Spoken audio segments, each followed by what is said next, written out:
commonly, not only on LinkedIn, but among executives and aspiring leaders. What is personal branding?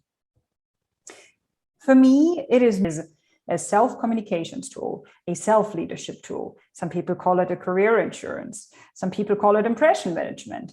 It is about your story, about what you stand for, about your values, about your belief system, about the way how you move, talk, pose, your core, your quintessence, everything around that, that is your personal brand. Or you take the reins of leadership back into your hands and say, okay, well, if this is how this game goes and this reality, okay, fine. What am I allowed to do to make sure that the way how my brand is perceived are aligned with my career goals, aligned with my personal goals? And then it's not about faking or about pretending that you are something that you aren't.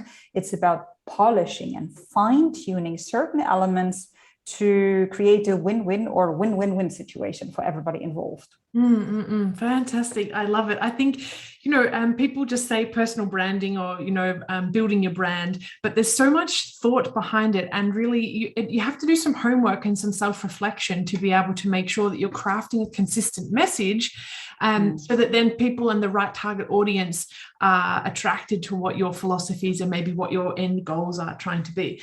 I would love your thoughts now. Of course, maybe you could start anywhere, but how does one begin your brand? Or if you've already got something, traction, how do you expand it? Whether it's from an individual or a company perspective, it's up to you. So I believe in a holistic approach from the inside out, offline, online. As you said, it's about your brand's message. If you don't know what your message is, well, how do you want others to understand who you are and what you offer?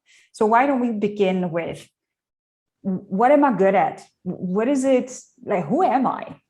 I mean, we get these fancy titles on business cards, but the majority of people don't understand them. So what is it that I do? Can you answer this? For whom? Who's your target audience? What kind of problem do you solve? Because I believe that every job on this planet solves a problem. Even a serial killer eliminates problems, right? So what's your unique value proposition? Why should I choose you and not your competition? If I would put you in a room with 5 other people who have somewhat the same competencies and somewhat the same experience, why you? Then how do you want to be perceived? Do you want people to think that you're funny, smart, powerful, impressive, stand out? You need to stand out of the gray masses, because if you look like everybody else, again, you will not be chosen. And then there are other things like your body language, your presentation style, your charisma.